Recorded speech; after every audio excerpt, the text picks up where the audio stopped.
Hello everyone, and welcome to my Young and the Restless official 24 channel. I hope everyone is having a wonderful day.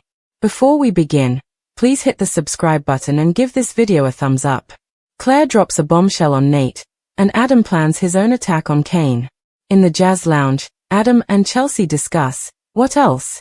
But Kane, and why he's been so quiet since their coverage went live. Adam warns they need to be prepared for a counterattack that could come where they least expect it. Chelsea wonders if Kane or Lily told their kids before the news broke. Adam says they'd have been foolish not to prepare them. Chelsea figures they've lit a fuse and Kane's ready to explode. Ashby will never be able to trust Victor, and Adam admits that he does not agree with his father's strategy. Chelsea thinks it would be smart for Kane to partner with the mustache. He's probably too intimidated to go up against him. Adam makes a joke about how much she enjoys the intrigue and then suggests that he has a plan of his own that could win the war. Can Sally sell Billy on Audra? Sally and Billy jog into the Overlook, where she reminds him that he handed over the reins of Abbott Communications to her. They discuss the upcoming launch and she alludes to having a secret weapon. Billy's taken aback to hear she's hired Audra Charles as her right hand, but Sally brings him around by explaining Audra distrusts Victor and by pointing out that her pal won't let up until she comes out on top. Sally. Billy, unsurprisingly, steers the convo to getting Chancellor back. Sally wonders if he's prepared for full-scale battle on all fronts. How will anyone walk out unscathed? Billy remains confident. He has his own secret weapon. Both Kane and Victor will fail. Sally complains about the pressure of running an Abbott family company. Billy assures her she'll be spectacular. Will Claire out Audra?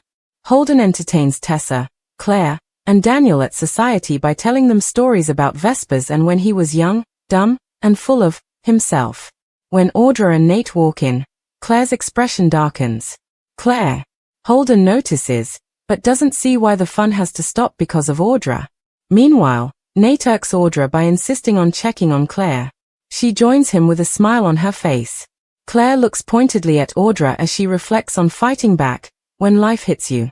Tessa, Claire, Nate, Audra, Holden, Daniel. Daniel and Tessa extend their condolences to Nate while Claire glares in Audra's general direction. When Nate finally leads Audra away, Claire continues to eyeball her. Claire asks Tessa, "What's going on?" "I've had it with that woman," says Claire. She gets up and walks over to Nate, who is placing an order at the bar. Audra heads over in a panic as Claire says she's sorry to drop this on him, but his girlfriend made a deal with her grandfather to get Kyle to cheat on her. With her, Claire concludes, jerking her thumb in Audra's direction. Audra, Claire, Nate. Audra protests to Nate that Kyle made this up and planted it in his little girlfriend's head. Kyle is the one who was hitting on her. Doing her best Maury Povich, Claire declares that is a lie. Audra insists Kyle was rubbing sunscreen on her in France and following her around. Claire brings up the kiss between the two of them right there in Genoa City. Audra fibs that Kyle came on to her again. Claire argues that she kissed Kyle, not the other way around. Claire tells Nate, turning to him, that she broke up with Kyle in exchange for Victor funding Vibrante. That's the kind of woman he's involved with. She bumps Audra's shoulder as she leaves the joint with Holden tailing her. Audra, Claire. Nate remains dazed as Audra insists Claire was outright lying. Nate, exhausted after his brother's funeral, says he's having a hard time knowing what to believe. Audra is annoyed that he doubts her, but Claire wouldn't lie, in his opinion. He squints that Audra's been acting dodgy since she got back from Nice and she walked away from Vibrante suddenly. Some of what Claire said holds water. Audra snarks. The hell it does. Audra, Nate. Alone at their table, Daniel and Tessa feel bad for Claire being upset by Audra just when she was having fun. Tessa admits that she was also having fun. The camera zooms in as she places her hand on Daniel's, and says it's all thanks to him. Daniel shrugs that he didn't do anything special. The four of them hit it off. Tessa disagrees. Outside of Aria, he's been the one bright spot in her life. She feels she can be happy again when she's with him. Daniel feels exactly the same about her. Daniel, Tessa. Another Billy and Adam clash. In the jazz lounge, Chelsea warns Adam not to go against his family. He assures her he won't. He'll just hit Kane from a different angle. Right then, Billy and Sally walk in. Sally makes a hasty accusation that they stabbed Billy in the back. Adam argues they only printed the truth. Billy tells Chelsea, It's not too late to redeem yourself. The news comes out about Sally running Abbott Communications, and Chelsea and Adam are both impressed, but Chelsea asks where that leaves Billy. He crows that he has exciting news of his own and he'll enlighten her very soon, via Abbott Communications. Adam, Chelsea, Sally, Billy once alone. Adam tells Chelsea he's sure Billy is down and out. Chelsea narrows her eyes. She knows Billy. He's not down and he's definitely not out. He wouldn't hand over the reins to his company unless he had something big in the works. Did Audra's plan work? At a cost? At the Overlook, Holden tells Claire he's impressed with the way she spoke to Audra, who's not used to that. What was she doing? He queries. Claire explains she's trying to gaslight her into thinking Kyle's been hitting on her. Holden asks why she'd do that. Claire says she made a deal with Victor, who agreed to fund her company. Holden admits it's on brand for Charles. Holden, Claire. He must ask, is there any chance Audra isn't lying about what happened in Nice, after Claire rants for a while? He knows firsthand how easy it is to sucked back into her charms. I adore Kyle, Claire declares. Holden nods. But, you still have doubts? She hates it, but she does. Holden, Claire. Can Audra wiggle out of this one? Audra tells Nate while they are still at society that she is certain Claire believes Kyle's lies because she is naive and vulnerable. Nate asks if Kyle is supposedly lying to cover up his lust for her. Audra snaps that Victor was right all along about Kyle. He's going to hurt Claire and can't help himself. And that Kyle was right all along. Nate frowns. Tell me, Audra. Just how do you know that's what Victor thinks? In the dim light of the jazz lounge, Adam leaned back with a faint smirk on his lips as Chelsea swirled her wine, her voice cutting into the low hum of the piano in the background. So, Adam, what's really going on with Kane? He's been awfully quiet since your piece ran. Too quiet. Adam's sharp eyes flickered with satisfaction and paranoia all at once as he warned her that silence wasn't a sign of surrender, not in Genoa City, and certainly not from Kane Ashby, who had been underestimated far too many times before. Adam knew Kane's type, the patient strategist who bided his time, waiting for the perfect counterstrike, and that's exactly what made him dangerous. He'll come after me when I least expect it. Adam admitted in a low tone. But I've got something cooking that Kane won't see coming, not now, not ever. Chelsea raised a skeptical brow, torn between fascination with Adam's perpetual scheming and genuine concern that his hunger to take Kane down might push him into dangerous waters with Victor. Because no matter what Adam thought, Kane's betrayal or missteps didn't erase the fact that Victor Newman's shadow loomed over every conflict in town.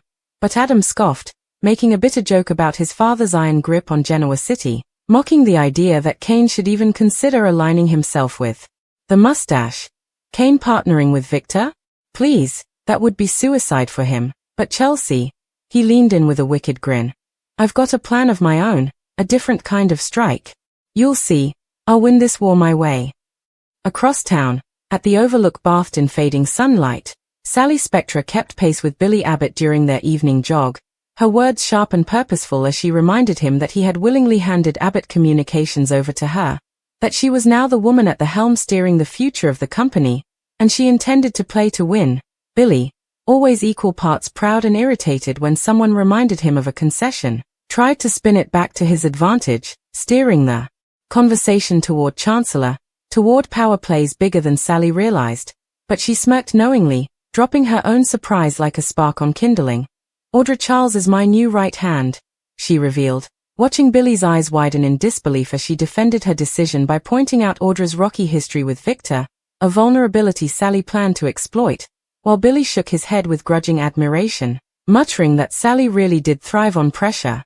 Elsewhere, in the buzzing heart of society, laughter rippled from Holden's table as he entertained Tessa, Daniel, and Claire with tales of his reckless youth. But the lightness evaporated the instant Audra Charles and Nate Hastings walked in.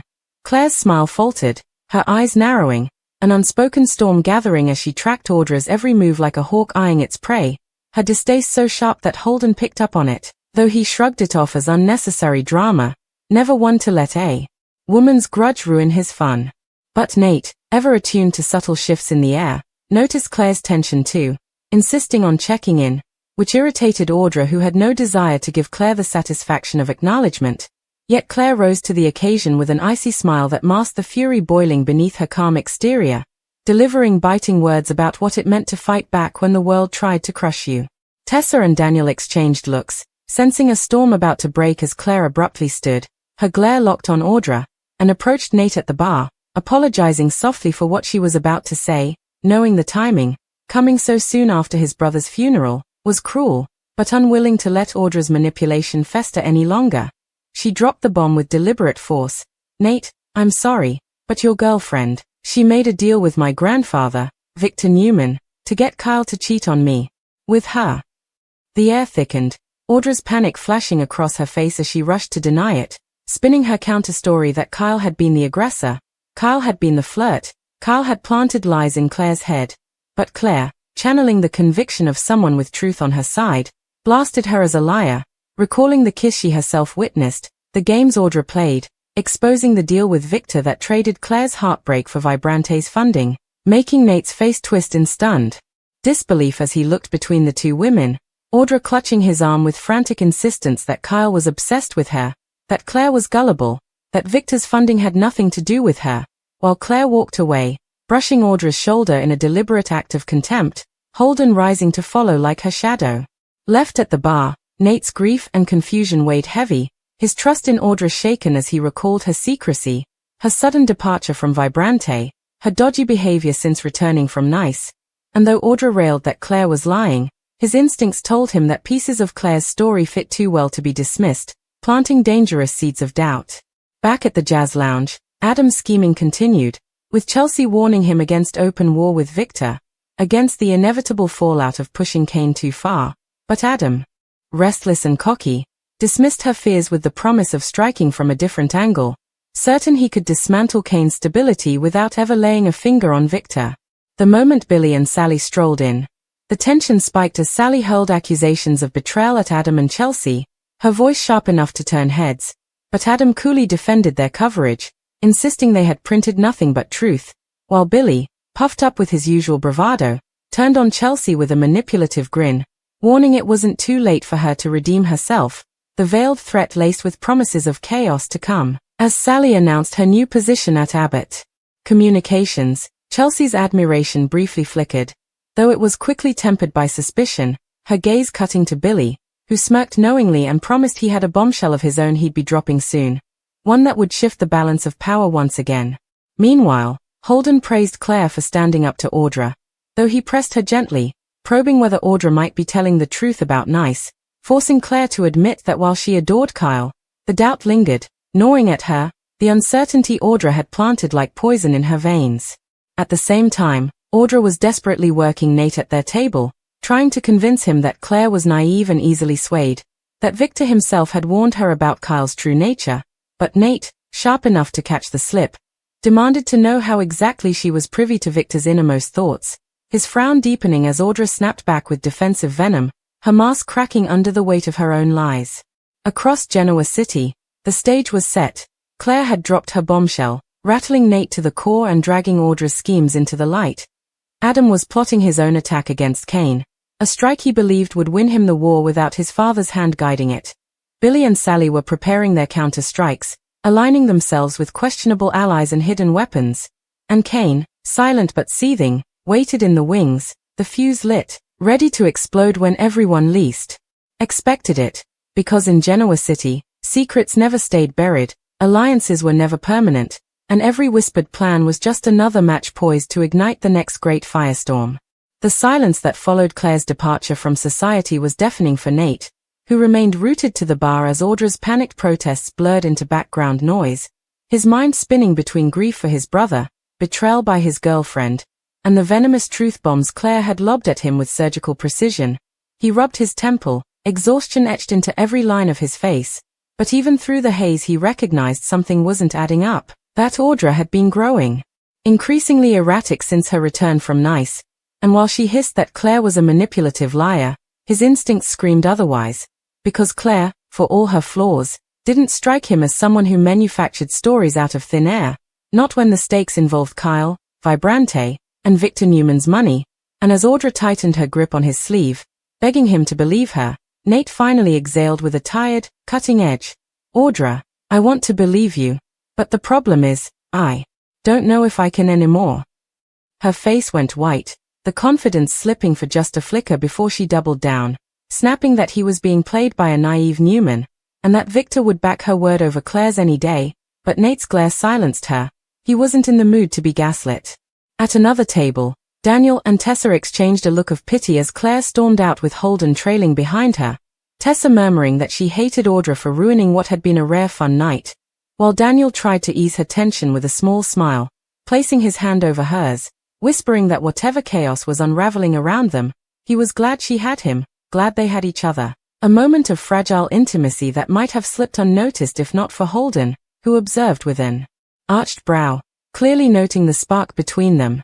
Meanwhile, at the jazz lounge, Adam's smirk widened as Billy and Sally strutted out, leaving behind tension thick enough to slice with a knife.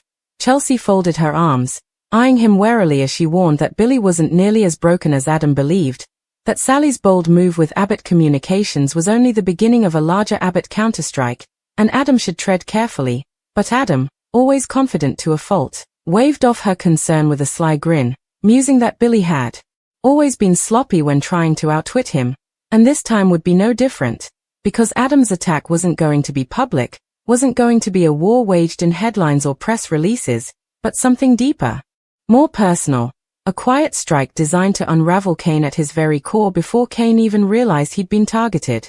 And Kane, for his part, was far from the beaten man Adam painted him to be. At Chancellor Winter's, behind locked doors, Kane Ashby sat in the darkened boardroom with a tumbler of scotch, the silence broken only by the tick of the clock as Lily tried in vain to reason with him, her voice pleading as she reminded him of their children, of the need to keep his rage in check. But Kane's eyes burned with fury, the betrayal by Adam and Chelsea's article gnawing at him like acid, his career, his legacy, his very name dragged through the mud, and now whispers spread that Victor might turn on him, that alliances he thought were solid were crumbling, and all the while his enemies thrived. Adam smug in the lounge, Billy plotting with Sally, Audra climbing on Victor's dime, and even Kyle Abbott's name tossed around like a weapon. Lily begged him not to spiral, to let her handle damage control, but Kane slammed his glass on the table, snarling that words weren't enough anymore, that if Adam thought silence meant surrender he was dead wrong. They want a war? Fine. I'll give them one they won't survive. Lily flinched, the haunted look in her eyes betraying her fear that Kane was sliding back into the darkness she had fought so hard to pull him out of. But Kane had already tuned her out, his mind spinning with plans and punishments, and his first move would be to remind Adam Newman exactly who he was dealing with. At the same time, Holden cornered Claire outside, pressing her gently to unpack what she had said, and Claire, with tears stinging her eyes, confessed the truth of Victor's deal, the weight of betraying Kyle, the shame of playing into her grandfather's ruthless game, and Holden, surprisingly patient, reminded her that doubt didn't mean weakness, it meant she was human, though his probing tone left her rattled, because it sounded less like comfort and more like strategy, as if Holden himself were cataloguing her vulnerability for future use. In society's shadows, Audra seethed as Nate pulled away from her, desperate to regain control, dialing Victor in a frenzy only to be met with his cold dismissal. Handle your mess, Audra. I don't clean up after failures. The rejection stung, leaving her stranded, cornered, and increasingly desperate, her once tight grip on Nate loosening as cracks spread through her carefully curated facade.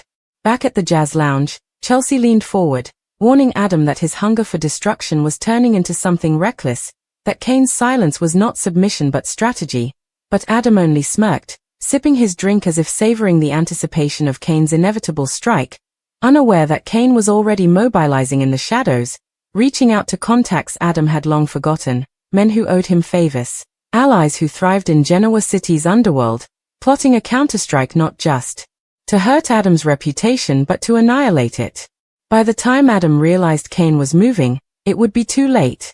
As the city lights flickered, the pieces shifted, Claire unraveling Audra's lies at great personal cost, Nate reeling from betrayal and torn loyalties, Daniel and Tessa teetering on the edge of forbidden closeness, Billy and Sally gearing up for a corporate war, and Kane preparing a retaliation so brutal that even Victor might think twice before underestimating him. Genoa City was a powder keg now, the fuse burning faster with every whispered plan, every half-truth revealed, every scheme colliding with another, and in the center of it all, Adam Newman smirked in the shadows, convinced he held the upper hand, blind to the storm Kane Ashby was about to unleash. The next morning, the tension in Genoa City thickened like fog over the lake as Kane set his plan in motion, his silence giving way to quiet, calculated steps that no one could yet see coming. While Lily tried desperately to soothe him, warning that vengeance would only destroy what was left of his reputation, Kane brushed her aside, his focus sharpened on Adam, the man who had humiliated him in print and smeared his family's name. And so he made the first of several calls to men whose loyalty wasn't bound by morality but by the weight of debts owed, instructing them to dig into every corner of Adam's past, every skeleton buried, every indiscretion hidden, determined to weaponize the kind of dirt that not even Victor Newman could spin away. Meanwhile, Claire paced in her suite at the Grand Phoenix, her reflection in the mirror betraying the inner conflict raging inside her, because though she had done what she believed was right, exposing Audra's treachery to Nate, the fallout was brutal. Carl hadn't called. Victor was no doubt furious she had revealed his secret deal, and she couldn't shake the image of Nate's hurt expression as he walked away from Audra, dazed and broken by the truth she had dropped like a bomb in his lap. Holden watched her from the sofa, a glass of bourbon in hand, reminding her with a casual shrug that in Genoa City, truth was never clean, it always came with a price, and she had to decide if she was strong enough to pay it. At Society, Nate sat alone nursing a coffee, replaying every moment with Audra in his mind, from her charm in Nice to the subtle evasions she had perfected since her return. And though part of him wanted to believe her, the echo of Claire's words lingered louder. She traded my heartbreak for a business deal. His jaw clenched with a mixture of grief and rage, and when Audra swept in with her usual confidence, trying to smooth things over, he silenced her with one sentence that cut like a knife. I don't know who you are anymore, and I'm not sure I ever did. Audra's mask faltered, just for a flicker, before she regrouped, swearing Kyle was the villain, not her, but Nate only shook his head, realizing that the woman he thought he loved might have been a mirage all along. Across town, Adam lounged in his suite, smug as ever, sketching out his flawless plan to Chelsea. But even she sensed the unease in the air, the quiet before a storm that Kane was no doubt preparing. And though Adam scoffed that Kane didn't have the stomach for real war, a knock at his door made his smirk falter. Because sometimes the first shot in a battle wasn't fired in public, but delivered as a message in private. And Adam had just been put on notice that Kane Ashby wasn't going to stay quiet anymore.